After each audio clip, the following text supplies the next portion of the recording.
काशी विश्वनाथ मंदिर के नए कॉरिडोर के लोकार्पण की भव्य तैयारी पूरी। कल प्रधानमंत्री मोदी देंगे देश दुनिया को सौगात। मोदी के काशी दौरे से पहले सीएम योगी और जेपी नड्डा निरीक्षण के लिए वाराणसी पहुंचे।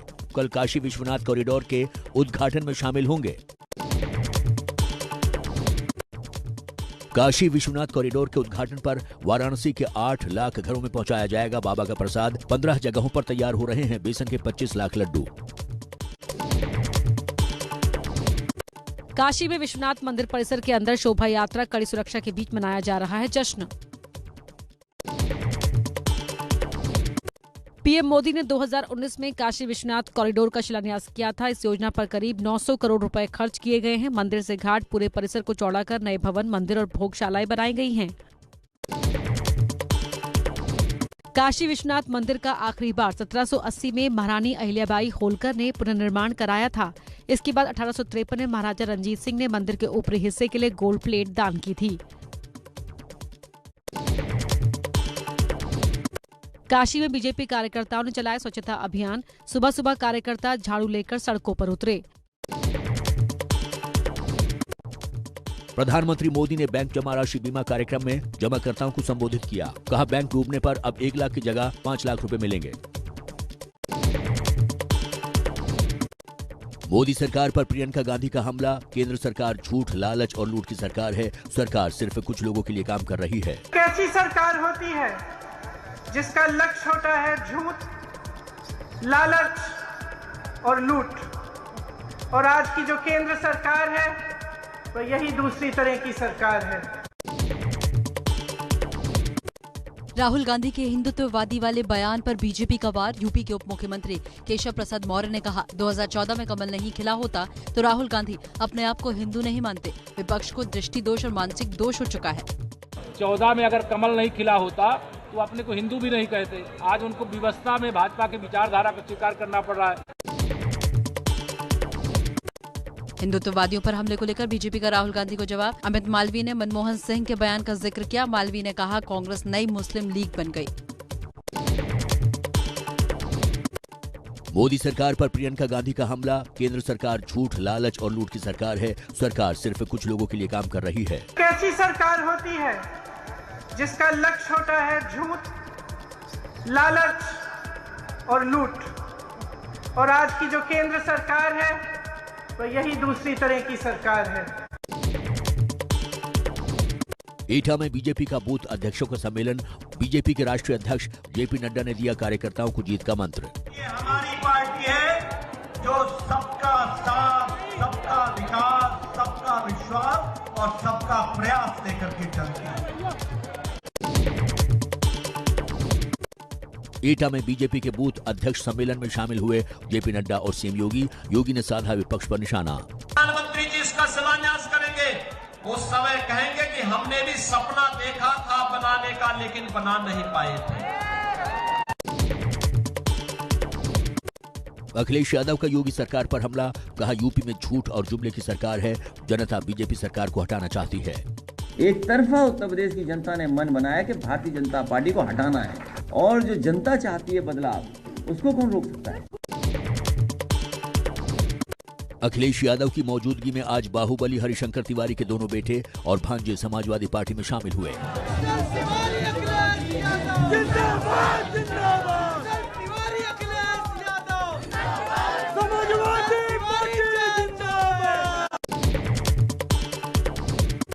बीजेपी जॉइनिंग कमेटी के अध्यक्ष लक्ष्मीकांत वाजपेयी का बड़ा बयान। हरिशंकर तिवारी और उनके परिजनों के एसपी में शामिल होने पर बोले, 6 दिन पहले बीजेपी से संपर्क किया था।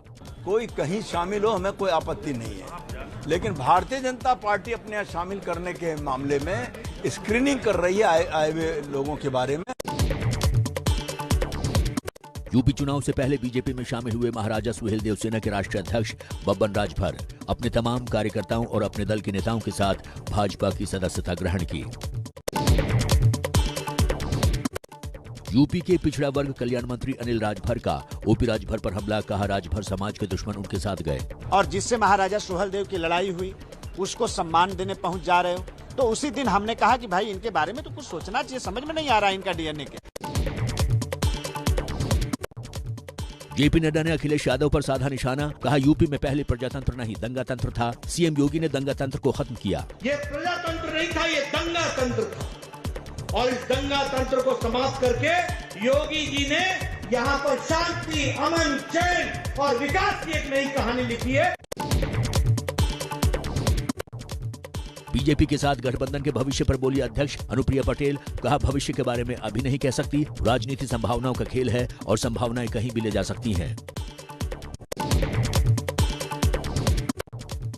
लखनऊ में 17 दिसंबर को बीजेपी और निषाद पार्टी की साझा रैली, अमित शाह, सीएम योगी और संजय निषाद जनसभा को संबोधित करेंगे। बीएसपी महासचिव सतीश चंद्र मिश्र का बीजेपी पर निशाना, बीएसपी की सरकार बनी तो कानून व्यवस्था ठीक करेंगे, बीजेपी सरकार में जो अत्याचार हुए हैं एक एक करके हिसाब लेंगे। यूपी के सीएम योगी ने लाभार्थियों को राशन पैकेट देकर महाअभियान की शुरुआत की, फ्री राशन वितरण महाअभियान को बढ़ाया, विपक्ष पर साधा निशाना। 2017 के पहले यही खाद्यान्न माफियाओं के हवाले चला जाता था और यह खाद्यान्न उत्तर प्रदेश से किसी दूसरे देश की ओर चला जाता था। दिल्ली के बॉर्डर से किसानों के घर लौटने का सिलसिला जारी, देश भर में किसानों ने मनाया विजय दिवस। किसान आंदोलन खत्म होने के बाद टीकरी बॉर्डर खुला, यातायात फिर से हुआ शुरू। 1 साल से आंदोलन के चलते बंद था टीकरी बॉर्डर। संयुक्त किसान मोर्चा के अध्यक्ष राकेश टिकैत का ऐलान, 15 दिसंबर तक खाली कर देंगे दिल्ली के बॉर्डर। भारतीय किसान मजदूर महासंघ के संयोजक शिव कुमार शर्मा कक्का जी ने कहा, अगर 15 जनवरी तक सरकार ने अपने वादे पूरे नहीं किए तो चुनाव की तारीखों के ऐलान के बाद फिर करेंगे आंदोलन। देश के पहले सीडीएस जनरल विपिन रावत के निधन के बाद नए सीडीएस पर विचार विमर्श शुरू, राष्ट्रीय सुरक्षा सलाहकार अजीत डोभाल ने की प्रधानमंत्री से मुलाकात। 1971 की लड़ाई में पाकिस्तान पर विजय के 50 साल पूरे होने पर दिल्ली के इंडिया गेट पर विजय पर्व का आयोजन, जारी किया गया जनरल विपिन रावत का रिकॉर्डेड संदेश। 1971 विजय के 50 साल पूरे होने पर रक्षा मंत्री राजनाथ की हुंकार, हम प्रत्यक्ष युद्ध में जीत दर्ज कर चुके हैं, परोक्ष युद्ध में हमारी ही विजय होगी, ऐसा मेरा पक्का विश्वास।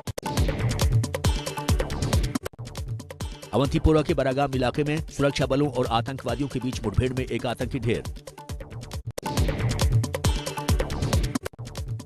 जम्मू कश्मीर के बांदीपोरा में पुलिसकर्मियों की हत्या पर पूर्व सीएम फारूक अब्दुल्ला का बयान, बोले जम्मू कश्मीर में पुलिसकर्मी ही सुरक्षित नहीं तो आम आदमी क्या होगा। चीन हमारी जमीन पर कब्जा कर रहा है लेकिन बीजेपी संसद में चर्चा नहीं करती। सीमावर्ती इलाकों में बीएसएफ का अधिकार क्षेत्र बढ़ाने के खिलाफ सुप्रीम कोर्ट पहुंची पंजाब सरकार, सुप्रीम कोर्ट ने केंद्र सरकार को नोटिस जारी किया।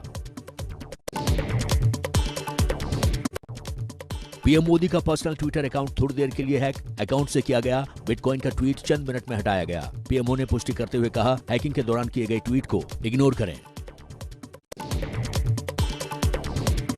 मुंबई बीजेपी दफ्तर के सामने लगाया गया आशीष शेलार पर व्यंग करने वाला पोस्टर किसने लगाया इसका अभी तक सुराग नहीं। शिवसेना नेता संजय राउत का बयान, शरद पवार ने 25 साल पहले कहा था बीजेपी विभाजनकारी है लेकिन शिवसेना को 2019 में सच्चाई का एहसास हुआ। तेजस्वी के लव मैरिज पर सवाल उठाने वाले मामा साधु यादव से भिड़े तेज प्रताप। सुधर जाओ, मेरी राय है, नहीं सुधरोगे तो जिंदगी भर पछताओगे, फिर गिरोगे तो उठ नहीं पाओगे। विधानसभा चुनाव से पहले उत्तराखंड की धामी सरकार ने विधानसभा से निरस्त कराया 2 साल पहले बने एक्ट का पुरोहित कर रहे थे विरोध। केरल के फिल्मकार अली अकबर ने इस्लाम छोड़कर हिंदू धर्म अपनाया, नया नाम राम सिम्हा रखा। जनरल बिपिन रावत की शहादत का मजाक उड़ाने से खफा थे। दिल्ली में ओमिक्रॉन का दूसरा मामला आया सामने, जिम्बाब्वे से लौटा शख्स ओमिक्रॉन संक्रमित पाया गया। देश में कुल मामले हुए 33, सरकार ने कहा सावधानी बरतें। देश में 24 घंटे में कोरोना के 7,992 नए मामले सामने आए, 393 लोगों की मौत हुई, कुल एक्टिव केस घटकर 93,277 रह गए हैं।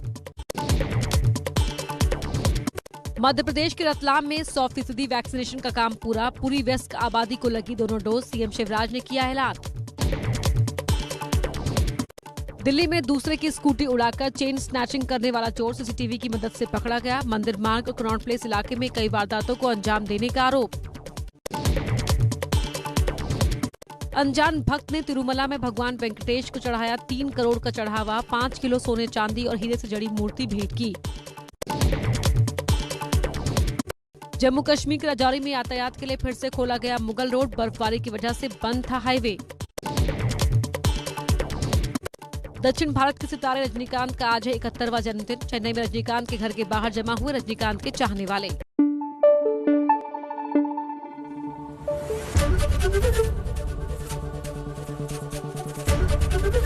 एबीपी न्यूज आपको रखे आगे।